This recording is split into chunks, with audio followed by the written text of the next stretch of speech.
manipur da khoi gi ing tap purak na bagi damak ta khoi gi political dialogue tauna ba amadi hotna bada ayet pa pirak pasing masa khangdok tuna action lokhat fam thoi haina khoi gi respected NP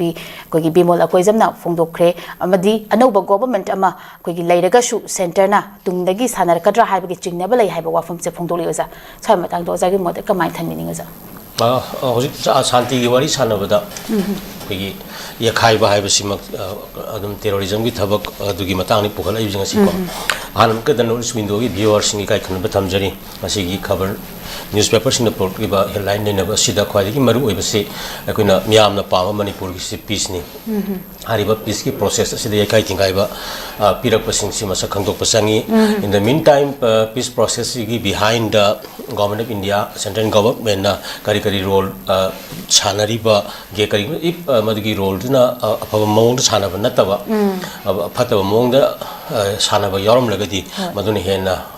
kono akai ba lakpa India itself ki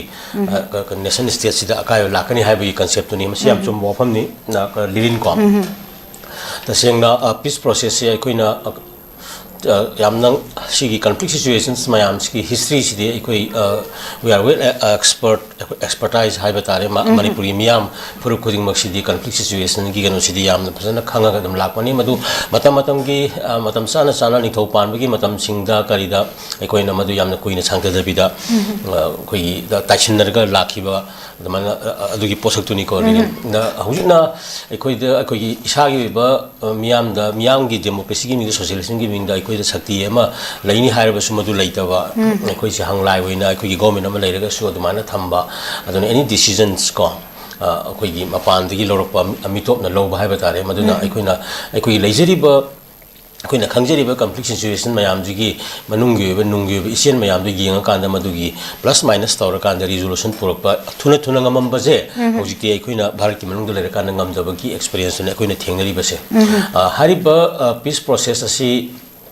maung ani ahum leina khale akoi experience ta maram di maleng gina sana kanglon ID state escape ki nation state manipur masagi su lejari ba asigi oiba miyeng da laiba ko manab maleng gi oiba akoi peace process mayam leigre ko mamang du yam tuina haigre ko east timor ro baltic states ki oiro USSR da oiro taw gi mayam akoina 1990s ki matam dai ko khanga la adum leiba polamani in the meantime internet conflict situations ama akoi da like conflict situations so akoina ani amane akoi international conflict situation ta amana koi domestic or internal conflict situations na anyway hauji akoina thengnari ba match dagi lirin la ise internet koi conflict situation haiba tare domestic conflict situations amasigi posi ju aikoina akoi nation state akoi 33 adidagi asum semakpa then early state constitution 11th century da lakiba and then mathaki of state formation 19th century da pana akoina lotion giwa ningthau ko ani hongi matam da sigi lakma matam da sumesi akoi thengna ki hojik ki leiriba asina ayamba khusem gi oiba akoi conflict situation ama thokpagi mawong duni asigi political situation ama aikoina yam toina thengnare even handak ki ngasi ngaragi government semiba asida bogda aikoida akai central akai jaga haibitare valley gi jaga asida chief minister ga thamakanda northern deputy CM and southern deputy CM ga sar tawraga mami adum taba asai sector ahum thokpagi region ahum thokakanda Kashmir tawge form laga du panjangari ga tawba asigi mayam sing asi ekoina adum khanga ga thengna la still masigi mawng sathara kani ko in the meantime peace in Manipur je mi yam ponte phuru masing yam jabe wani ekoi la kuntra maturi thui katani ko aduga atopa district amagi asoba kan state amagi kenone hen bani adum puto si laksan dribaji ta singna laksan lo yan laksan da bagi kanoma yam sauna koina khange aduna proxy war gi kanoko pukal eje ko maram aduna hariba peace process he lirin aikoina thamoi singna tawdaba hena escalate to honba hena sautho kanda hariba kano mayam se even se maitei ga kano ga kahim na tabada mamangda sauna ba laitraga se maitei ga kano ga gi jin kuki gi marakta me 3 da gi kano ma sagat le mai pa le hoji ki matang da mu naga kuki sin gi kangu jing ji ga kugi tangkun ko nagagi conflict ama amuk sem katle samai to na noi machine jipa ya na dire adi khaidu ji ga na to bu khopa ya bagi ground ma sem galak na bagi lambi ga je thiba ma le ba thawai na ko na khoi gi noi machine ji di naga ko ki jo 1992 dagi 97 mu khana re england na gare phare adi hoji na 93 da khara amuk valley ki ko atho khara tho e 90 ga hoji 2000 kana da 23 की मे थी दगी हम कनो तो होले गाना high बगी कनो का मैते गना कनो कुकी हम तौरे देन कनो ngarang na handagi am na kuki tौरे अदुना दिन इसे अहुम कनो की कनो जले मिना सो या दो मानद्रे ga hara kan मद यम फम वर kan ga sai gi magi tapal union territory bu waro autonomous council bu waro मद सेम ना बगी कनो ground am sem gat pa male hai bani da masi कनो को यंगसन ब संगी मसी यारो है बनी Hari पोसिनी ga sai gi mp कनो ना हाइरे इबा मसी की policy खुदांग थांगल अदि इंडिया इसे पो कन सोलकनी हाबनी ममदि मोइगुमबगी स्टेटस दा